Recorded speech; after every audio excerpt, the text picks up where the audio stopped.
dia itu terpecah ala apa ini sin tangan isnataini, salah tulis ya, isnataini wasabaina millah, menjadi 72 kelompok golongan atau millah. Millah itu artinya aliran-aliran agama gitu. Jadi 73 golongan, kulluhum finnar, seluruhnya itu di dalam neraka, illa millatan, bahkan satu sama lain saling mengkafirkan, bahkan masjidnya itu juga masjid gerejanya itu juga berbeda-beda. Jadi kalau sudah gereja di Ijen nggak bisa lagi gereja di tempat lain, jadi sudah tertentu. Nah itu sudah merupakan sunnatullah ya. Jadi maksudnya manusia akan berpecah-pecah seperti itu.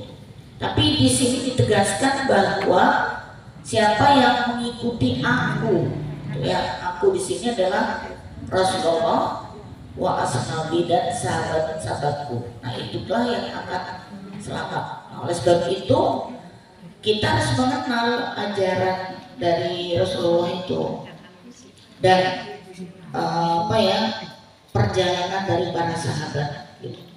Karena memang ini kalau di Indonesia itu termasuk serius ya, saking banyaknya golongan-golongan, bahkan banyak maksudnya itu golongan-golongan sesat yang muncul di Indonesia, termasuk juga di Malang. Tidak pernah ada golongan-golongan ya. Karena setiap persoalan yang ada itu selalu ditanyakan pada Nabi. Nah, mereka mengikuti apa yang dikatakan oleh Nabi. Yang di situ ada aliran itu atau kelompok itu hanya dua aja ya, yaitu kaum muhajirin yang dari Mekah, mereka berhijrah ke Madinah.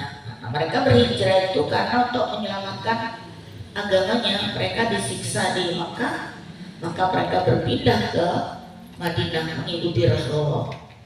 Kemudian di orang Madinah yang masuk agama Islam kemudian menolong para muhajirin. Nah, itu jadi dua kelompok yang ada pada masa Rasulullah itu tadi.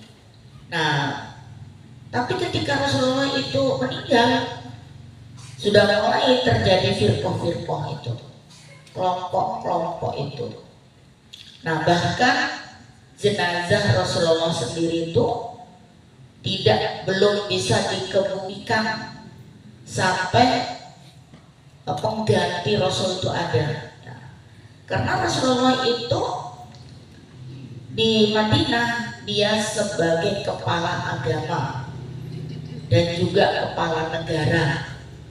Jadi kalau di Mekah Rasulullah tidak menjadi kepala negara, cuma kepala agama saja. Nah, ketika di Madinah Rasulullah sudah kayak katakanlah sekarang itu presiden atau khalifah, kepala negara. Jadi kalau tidak segera digantikan akan terjadi kekacauan ya. Dalam Islam itu tidak mengenal paham sekuler. Jadi kalau paham sekuler itu kayak kita sekarang ini di Indonesia, antara paham agama dengan antara agama dengan negara dipisah ya. Jadi agamanya ditangani MUI perkembangan agama, sementara presiden hanya masalah-masalah kenegaraan saja. Nah, pada masa Rasulullah itu kepala agama dengan kepala negara itu jadi satu di tangan Rasulullah. Oleh sebab itu ketika meninggal penggantinya belum ada, maka jenazahnya jadi terbengkalai, tidak diurus karena orang sibuk. Terjadi pertemuan-pertemuan di Sakifah Bani Sa'idah. Siapa Ansor ingin ya, apakah kelompok muhajirin? Akhirnya kemudian Umar bin Khattab lah yang memutuskan untuk mengangkat Sayyidina Abu Bakar, dan itu diikuti oleh sahabat-sahabat yang lain. Nah, barulah setelah ada penggantinya Rasulullah itu dikebumikan. Tapi apa yang terjadi? Nah, begitu Rasulullah dikebumikan, Khalifah Abu Bakar diangkat menjadi Sayyidina Abu Bakar diangkat menjadi khalifah, maka terjadilah kelompok di situ. Muncullah kelompok apa itu sekalian? Kelompok yang paling pertama, kelompok aliran Syiah.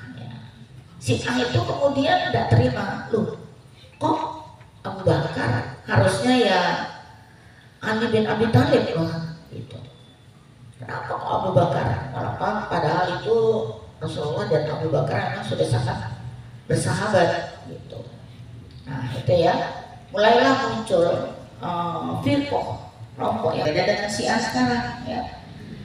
Pada masa itu hanya Bakar itu menjadi khalifah ya. Nah sekarang sudah macam-macam, alirannya menjadi banyak sekali ketika sudah di Iran kayak sekarang ini ya. Tapi kita perlu bangga juga ya, karena apa? Karena dia paling berani melawan Amerika, membela Palestina ya. Tapi tingkah laku perjuangannya benar, tetapi akidahnya yang salah. Nah, itu berat ya, parah.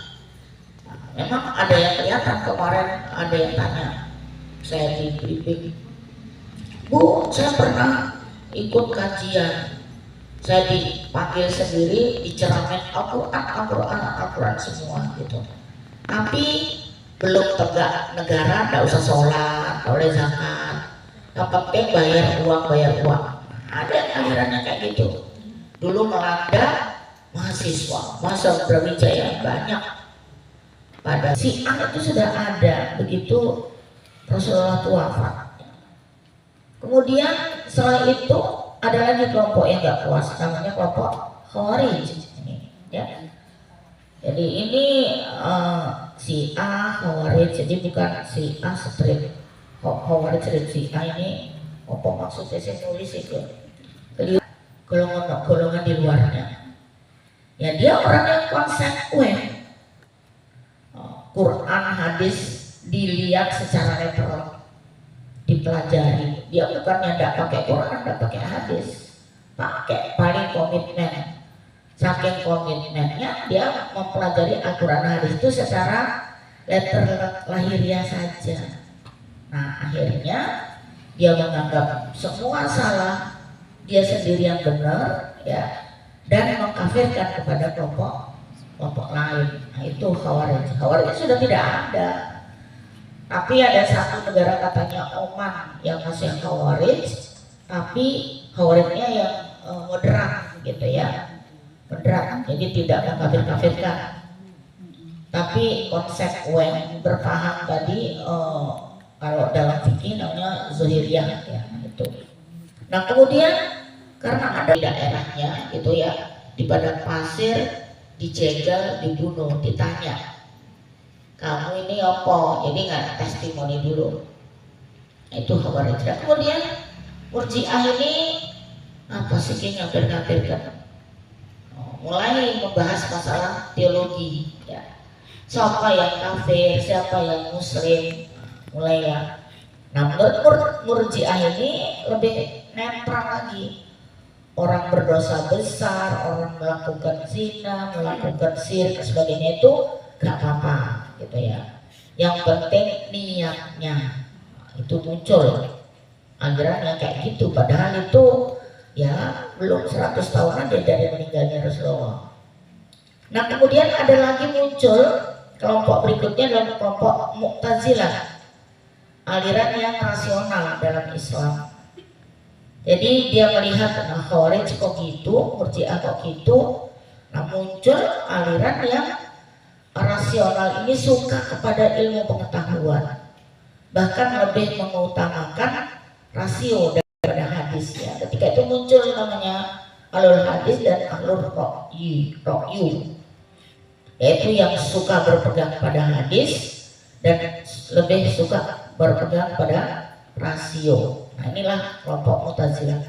Nah pada saat kelompok Mu'tazilah ini berjaya dalam kekhalifahan Al-Ma'mun ketika itu, maka ilmu pengetahuan banyak sekali muncul karena mereka rasional gitu ya.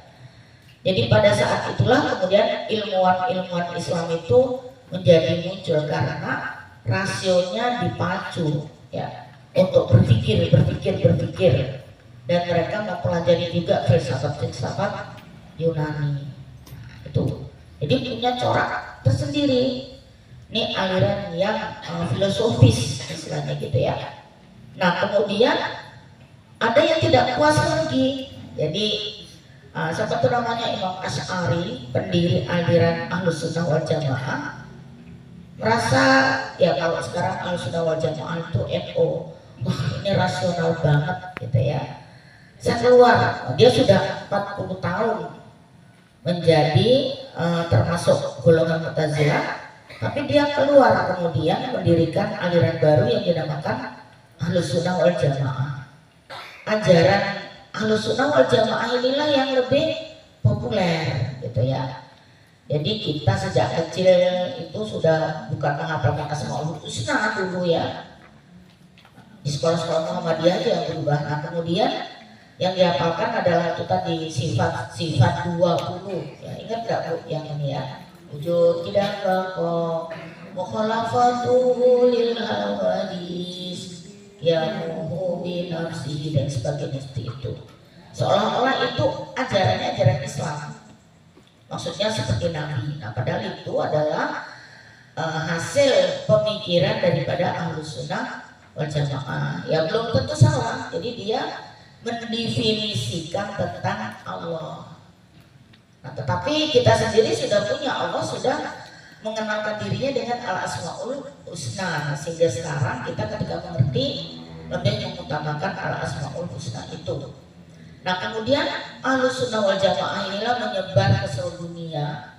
Aliran lain bisa dikatakan punah ya, dengan karena apa? Ada imam-imam besar di situ. Ada Al-Ghazali, ada Syafi'i. Sekarang ini jadi makam Wali Songo misalnya, yaitu makam Imam Bukhari, makam Imam Syafi'i, dan makam ulama-ulama para sahabat itu banyak munculan di mana-mana. Dan itu ya bukan disembah ya, mereka datang ke sana tirakat, ngaji, yang mirip-mirip yang ada di sini lah ya. Nah itu dianggap sesuatu yang tidak pernah pada masa Rasulullah. Tidak gitu. Wah ini kok kabeh dirubah gitu. Kok muncul begini muncul tarekat dan sebagainya. Akhirnya terakhir itu muncul yang dinamakan aliran Salafi ya. Aliran Salafi yang dibawa oleh Ibnu Taimiyah. Nah Salafi itu pun Kiai Ahmad Dahlan kita ya juga mengambil dari faham itu, faham yang lurus, yang ingin seperti apa yang dikerjakan oleh Rasulullah. Nah, itulah Salafi ya. Jadi ingin segala sesuatu itu kembali seperti Rasul. Nah kemudian paham Salafi ini ketika berkuasa jadilah paham Wahabi yang ada di Mekah, Madinah, di Saudi Arabia. Nah, jadi paham Salafi ini paling kuat itu berada di Saudi Arabia dan bernama Wahabi. Sering kan pertanyaan itu, Wahabi ya apa begini kayak gitu ya. Nah, itu berasal dari aliran Salafi ya. Jadi ketika satu aliran itu kemudian naungi oleh sebuah negara, jadilah satu bentuk menghancurkan kuburan-kuburan. Bahkan banyak mengatakan juga terlalu berlebihan, karena sejarah-sejarah Islam, sejarah-sejarah peradaban Islam itu juga ikut dihancurkan. Nah, maka tentu marahlah kaum Ahlus Sunnah wal Jamaah ini. Waduh ini kelompok opo iki kok makam-makam semua diratakan, dihancurkan karena ingin persis seperti Nabi tadi ya. Nah gitu. Nah itulah salah satu kemudian Muhammad Abduh, Ibnu Taimiyah dan sebagainya, Kiai Haji Ahmad Dahlan belajarnya ke Mekah. Nah pada itu kelompok Salafi ini kuat gitu ya. Maksudnya satu kelompok yang ingin kembali kepada Rasulullah, perilaku Rasulullah, sunnah Rasul secara keseluruhan. Tapi berikutnya Siti Muhammadiyah ini menganut fahamnya itu apa, Islam berkemajuan. Jadi benar salafi, benar mengikut kepada Rasulullah. Sehingga kita itu kan kalau sholat, kalau ini, kalau itu ibadah semua mengikut kepada Rasulullah. Itu menunjukkan salafi. Nah di sini teman-teman tidak saya bedakan apa bedanya Muhammadiyah, salafi, yang itu Wahabi gitu ya. Itu pertanyaan itu sering kalau saya kajian-kajian online itu. Kok pondok gitu ya? Ya memang pondok. Cuman Muhammadiyah tadi ada unsur berkemajuannya. Jadi mengadopsi ilmu pengetahuan modern.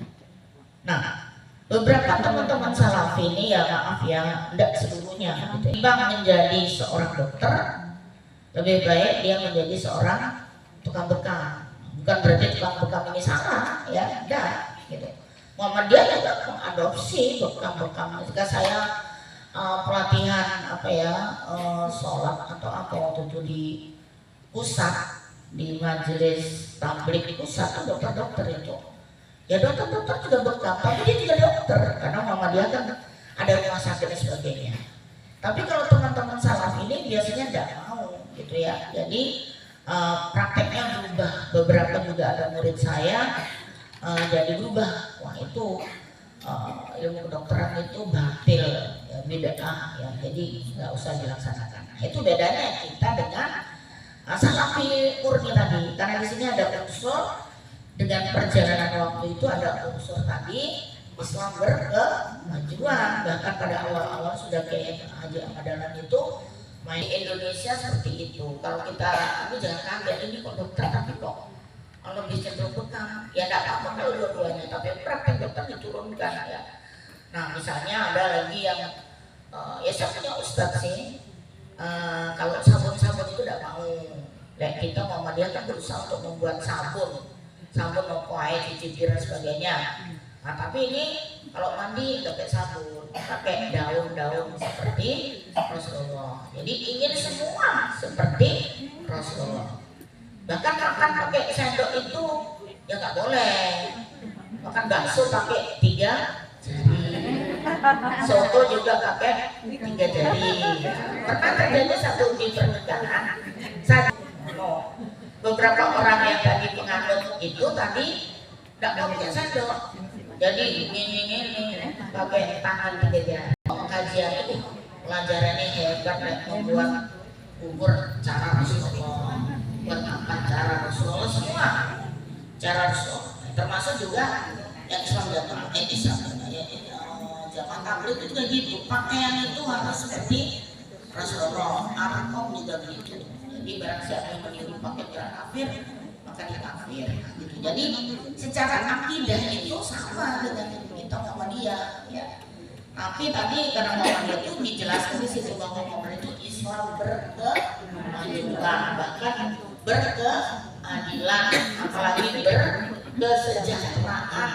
Nanti macam-macam. Nah itu tadi ya.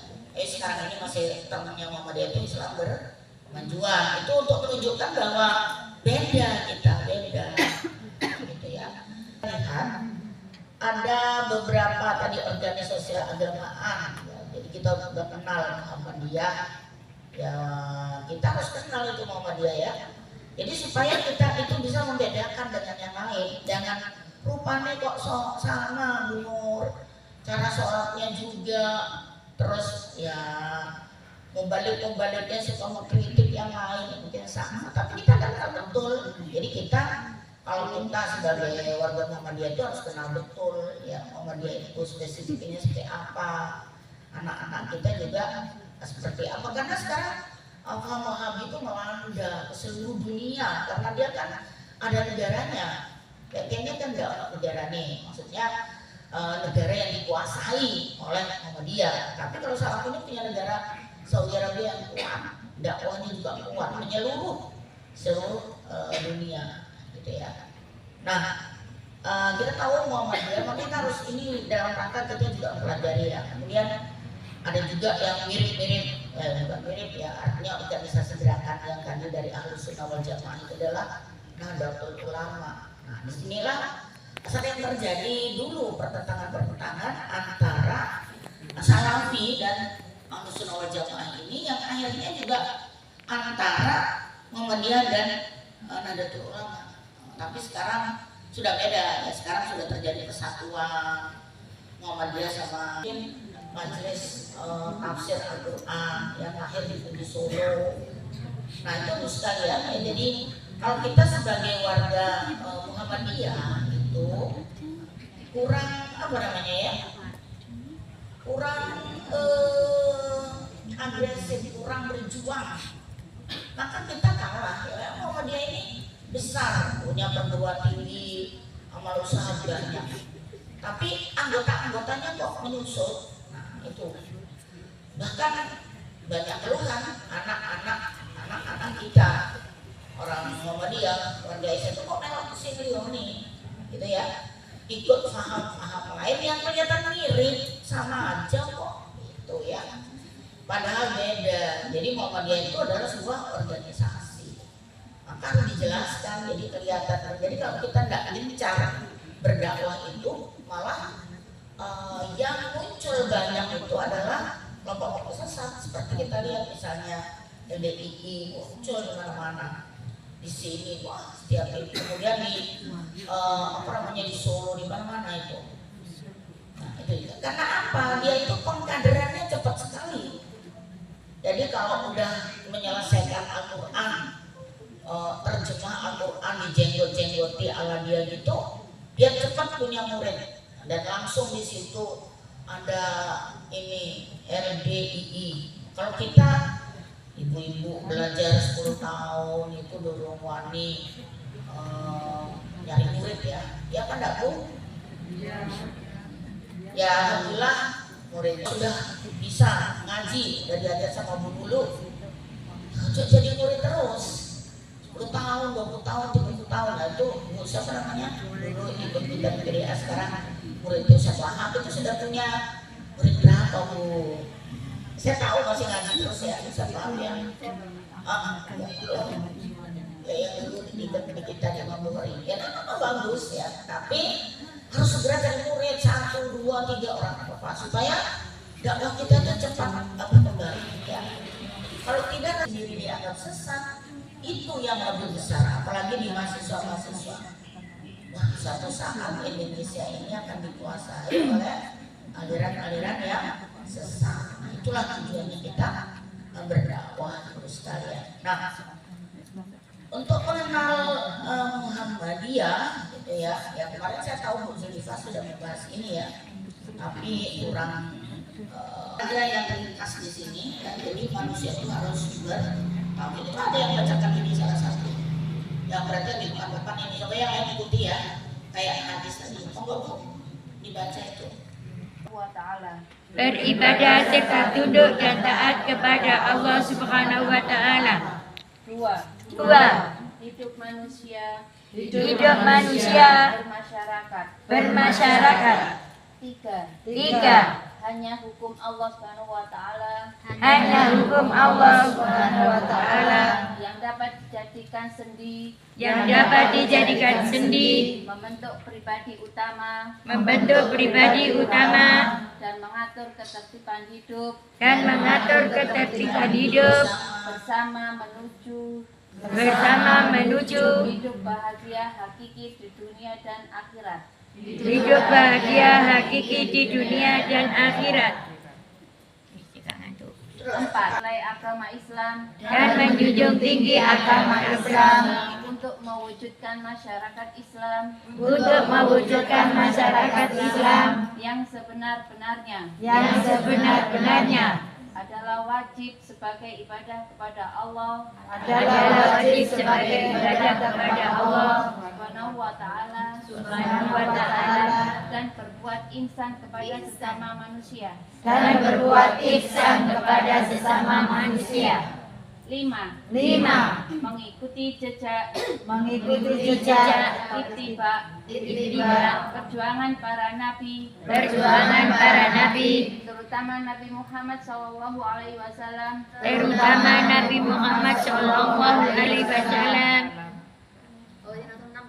Keenam, Perjuangan mewujudkan pikiran-pikiran tersebut Perjuangan mewujudkan pikiran-pikiran tersebut hanya dapat dilaksanakan dengan berorganisasi. hanya dapat dilaksanakan dengan berorganisasi. 7. Pokok-pokok pikiran Pokok-pokok pikiran yang diterangkan tersebut bertujuan untuk terwujudnya masyarakat adil makmur masyarakat adil makmur diridhoi Allah Subhanahu wa taala. yang diridhoi Allah Subhanahu wa taala. Itu adalah tauhid, mengenaskan orang dari kesyirikan. Oleh sebab itu macam-macam kesyirikan itu ya apa rupanya Muhammadiyah, kita sebagai warga Muhammadiyah itu harus ngerti betul. Karena paham tauhid rububiyah, tauhid uluhiyah, tauhid mulkiyah, insyaallah tahun kemarin sudah saya bahas ya. Jadi intinya tauhid dalam segala hal ya. Tidak boleh sprite, tidak boleh musyrik, itu artinya satu sisi Islam tapi di sisi lain tidak gitu ya. Nah kemudian itu hidup manusia bermasyarakat.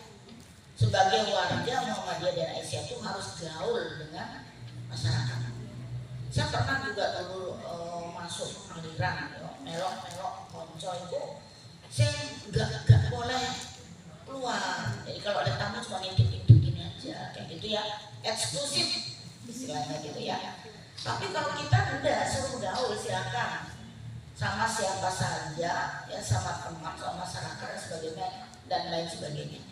Dengan bergaul itu maksudnya supaya warga kita bertambah ya. Kenapa bertambah ya? Karena kita mengajak kepada tauhid ya, jangan menjadi orang yang cuek di masyarakat, tidak peduli, tidak pernah mengajak orang. Nah kemudian yang ketiga adalah Muhammadiyah itu hanya hukum Allah yang berlaku.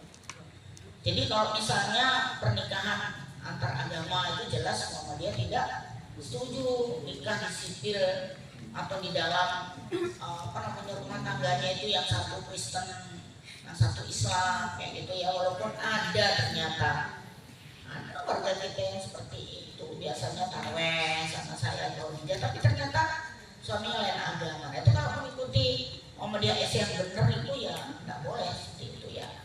Jadi harus betul-betul menegakkan hukum Allah itu. Nah kemudian berjuang menegakkan dan menjunjung tinggi agama Islam itu adalah wajib sebagai ibadah kepada Allah. Jadi kita berjuang itu ya tentu ya tadi lewat Muhammadiyah, lewat Aisyah itu wajib gitu. Jadi ketika kita jadi warga Aisyah Muhammadiyah itu harus ada unsur perjuangannya ya. Kalau kepada warga kita yang sudah menjadi anggota itu mencerdaskan, kalau yang belum maka mengajak. Makanya di setiap ranting-ranting Aisyah itu kan ada baksos. Baksos itu bukan kita aja, tapi warga-warga lain. Itu salah satu dari tugas kita tadi ya. Karena berjuang itu adalah wajib. Wajibnya berjuang itu sama dengan wajibnya sholat, zakat, puasa, haji dan lain sebagainya ya, 50% wajib gitu loh. Tapi berjuang juga wajib gitu. Tidak bisa kita oleh-oleha sampai gitu ya. Maka harus ada unsur perjuangan. Karena memang Muhammadiyah didirikan itu sebagai gerakan dakwah amal berjuang gitu ya. Nah kemudian berjuang itu harus mengikuti jejak para nabi, terutama Nabi Muhammad gitu. Kemarin ada yang bertanya, Bu, Muhammadiyah ini apa sih Bu? Kalau tidak ikut Nabi, ya memang kalau tidak ikut Nabi ya termasuk golongan sesat. Oleh sebab itu namanya saja Muhammadiyah. Sing situ namanya Aisyah. Istilahnya jelas bahwa kita berjuang itu harus mengikuti cara-cara yang diajarkan oleh Nabi Muhammad, yang dicontohkan oleh Nabi Muhammad. Oleh sebab itu mempelajari tarikh sejarah Nabi Muhammad itu wajib bagi warga Muhammadiyah. Namanya saja Muhammadiyah. Ya, jadi ya dakwah amar ma'ruf nahi munkar tidak boleh berhenti belajar. Wong Islam menyuruh kita belajar dari itulah nanti yang menjadi modal kita berdakwah. Kalau kita tidak belajar, kita tidak punya ilmu ya, ilmu baca Al-Quran, gimana caranya berdakwah? Tidak bisa baca hadis, alhamdulillah gitu ya, kepada dirantingnya gimana ya gitu. Nah itu karena kita memang tugasnya berdakwah, memperkenalkan ajaran Islam tadi. Nah kemudian perjuangan mewujudkan pikiran tersebut harus dengan berorganisasi ya.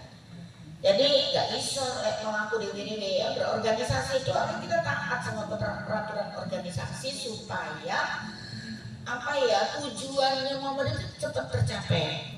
Nah, jadi kita itu kan ada di pusat PP, ada wilayah, yang wilayah ini ikut kepada PP, yang daerah ikut kepada wilayah, karena memang organisasi dasarnya. Nah, apa itu dasarnya kalau kita lihat pada surat As-Saff ayat 4 ya. A'udzubillahi minasyaitonirrajim. Innallaha tuhibbul ladzina yuqatiluna fi sabilihi shaffan. Ya. Ka'annahum bunyanun marsus. Sesungguhnya Allah itu mencintai orang-orang yang berjuang di jalan Allah itu ya sofa itu bersop-sop seolah-olah dia bangunan yang kokoh kuat. Ya berjuang tapi dewean rono rene. Ada juga gitu teman-teman kita di Aisyah ini nggak mau jadi pengurus, jadi anggota, tapi nyelip kemudian ya sopnya jadi rusak gitu. Dan ada sebagian teman-teman juga yang mau mengikuti gitu ya, gitu maksudnya orang yang tidak bersop tadi, tidak berorganisasi tadi, tidak mau patuh sama aturan-aturan dari wilayah, aturan-aturan dari daerah. Nah itulah yang akan merusak barisan. Dan ada yang nggak kenal, nggak ngerti juga, sangat ingin memanfaatkan kita, dikerumuni, ya kadang-kadang nggak ngerti loh, kok di markas kita kok bisa, ya nggak apa-apa sih, tapi kok bisa gitu, misalnya ada kelompok lain gitu, aneh kan gitu loh. Jadi itu kita menjadi, kalau kita nggak ngerti kita menjadi buyar, biur ya. Jadi tidak sopan lagi, tidak sopan kan aku dunia bermaksud. Tapi kalau kita semua ngerti, oh ini kita, ini bukan berarti tidak bekerja sama ya. Nah, jadi boleh aja, jadi jangan sampai kemudian tergilas gitu ya. Karena banyak itu makin ini ya. Ini ibu kan sini belum lagi rantingnya. Jadi yang kelompok ini pingin mengambil, kelompok ini ingin mempengaruhi dan sebagainya. Nah, itu kalau kita tidak punya soft yang rapi, ya, tidak terorganisir dengan baik, ya buyar, kelihatannya itu banyak tapi isinya kosong, ya kayak gitu ya. Jadi harus keluar dalam ya Bu ya. Jadi dan berjuang betul gitu ya. Nah, tentu saja dengan kemampuan yang dimiliki gitu. Nah kemudian tadi karena Allah itu mencintai, kebayangkan salah satu yang dicintai oleh Allah itu orang yang mau berjuang di jalan Allah itu sofan, bersop-sop. Tapi dewek-dewekan itu nggak dicintai ya. Bersop-sop seperti bangunan yang kokoh, rapi, benteng ya, jangan sampai kecolongan, musuh satu masuk aja kecolongan udah berubah itu ya. Itu yang dicintai oleh Allah itu, sehingga kalau barisannya tadi kokoh kuat gitu ya akan cepat tercapai gitu. Dan ini betul-betul kalau Aisyah Muhammadiyah itu ya jadi organisasi yang modern betul, maksudnya rapi dari pusat sampai bawah itu rapi. Asal ibu-ibu sekalian kita semua itu ngerti, paham ya. Tapi lebih rapi software, lebih rapi HPI deh. Jadi kalau ada usaha mengambil pikiran-pikiran dari pusat itu untuk sampai ke bawah. Kalau enggak itu terlalu jaraknya terlalu senggang gitu. Nah, makanya ini tadi bagaimana caranya ya para pimpinan cabang dan sebagainya ini membangun sosial rapi ini tadi, supaya kita dicintai oleh Allah, tidak muspro. Ya, jadi itu tadi berusaha materinya sama selalu begitu. Jadi supaya sama itu. Jadi kalau dulu cabang ini ngaji ini, cabang ini ngaji ini, ranting ini morat-marit, maksudnya pokoknya diatur gitu aja. Maka dirapikan, disamakan semua. Oh, ini yang dibahas sekarang keluarga sakinah. Hadisnya adalah hadis ilmu. Tapi ya begitulah ya. Jadi kalau yang lain itu ngaji nih seminggu 2 kali, bahkan keadilan itu seminggu sekali. Lah kita kok sebulan sekali. Saya minta 2 bulan. Sebulan 2 kali. Nah, sebulan 2 kali itu katanya benar. Kalau yang kedua itu nggak ada yang mau datang loh. Seminggu bisa juga kok sebulan dengan 1 kali ngaji. Bab hadis, bab ilmu itu 1 tahun belum selesai. Ini sudah keluar yang kedua. Nanti dibahas ya. Supaya keimanan kita itu sama, pemahaman kita itu sama, ya gitu ya. Nah, maka berjuangnya enak gitu. Jangan kalau ada yang gini, yang satu protes gini, yang satu macam-macam kayak gitu ya Bu. Nah, tuh ada kemudian jamaah tabligh itu berasal dari India dan Pakistan ya. Kemudian ada Ikhwan Muslimin. Nah, masing-masing ini punya tujuan juga Bu. Jadi kalau misalnya kalau kita kan Islam berkemajuan, kalau NU misalnya Islam Nusantara. Ya Allah, kalau di situ baru kelihatan Abdurrahman pinter-pinter semua ini. Aduh, kita di Malang itu dari apa-apanya gitu ya. Jadi dokter-dokter muda dari Al-Azhar itu diadopsi, diambil semua sama Muhammadiyah untuk ngurus-ngurus pesantren sebagainya dan untuk membuat tafsir At-Tanwir itu. Nah, ketika itu senangnya luar biasa, Masya Allah. Tiba maksudnya itu orang-orang pinter-pinter lulusan luar negeri itu semua ngumpul di Muhammadiyah di Jakarta di Universitas Profesor Dr. Hamka itu ya. Dari situ maka timbul kebanggaan. Masya Allah, ternyata orang-orang pintar juga sangat banyak gitu ya. Itu mudah-mudah semua ya. Alhamdulillah. Makanya harusnya yang Malang jangan ketinggalan ya. Malang ini terkenal gitu ya. Oke. Nah, kemudian ada jamaah tabligh dari Pakistan, ada juga Ikhwan Muslimin. Ini kalau di dibahas detail-detail itu ya gitulah. Tapi maksudnya banyak di Indonesia. Kalau kita tidak, jamaah tabligh ini gencar sekali dakwah. Dia dari rumah ke rumah ngetok orang, ayo ke masjid, bawa bawa kompor, tinggal di seputar masjid ya kayak gitu. Ya tidak harus seperti itu, tapi itulah dia sebagai satu gerakan dakwah gitu. Nah, kita ini yang maksudnya sudah tersusun rapi, ayo ya lebih banyak belajar, lebih banyak berdakwah. Nah, ini juga ada ya, tapi saya karena waktunya udah muslim, ikhlas berjuang di jalan Allah. Jadi sama-sama, tapi mereka itu amalnya masih bersifat individu tadi ya. Nah, kemudian Ikhwan Muslimin ini di Mesir sudah ada juga di Indonesia. Ada juga yang mengatakan bahwa PKS itu mengadopsi Ikhwan Muslimin walaupun tidak seluruhnya. Kalau PKS kan dia hanya di bidang politik gitu ya. Tapi kalau Ikhwan Muslim itu menyeluruh sampai punya tentara-tentara yang membela di Gaza itu tadi ya. Nah, kemudian ada beberapa di sini aliran yang dianggap sesat oleh ini, seperti misalnya Islam Jamaah tadi ada ini. Tapi itu bertambah lama bertambah banyak karena dia dilindungi oleh pemerintah. Ada Milia Eden, ada dari Mama Gufran dan sebagainya. Dan itu nanti dan sekarang oleh NU dengan Tahlilan, tarekat Naqsabandiyah, tarekat Saziliyah, Sakariyah. Nah, tarekat-tarekat ini biasanya banyak dianut oleh warga-warga NU. Jadi kalau ada amalan aneh-aneh apa gitu, ya itu bentuk tarekat. Tapi karena tarekat ini khusus oleh kecuali sudah pernah ikut tarekat. Saya sendiri nggak pernah ikut tarekat, jadi nggak berani. Tarekat itu satu jalan mau menuju pada Allah. Tapi karena kita itu nggak tahu, tapi tarekat-tarekat itu tadi ya apa ya, karena dia jalan tol maka di situ juga tantangannya banyak, kecuali udah pinter tol ya. Banyak setannya yang menyesatkan.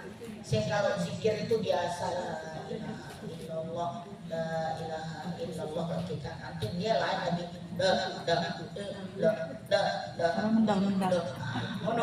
terus segitunya ya, macam-macam. Jadi kalau tempat saya tuh dia ada mereka masjid itu, wah, mic-nya gede, wah, zikirnya macam ya, bukan zikirnya salah ya, nanti salah ini.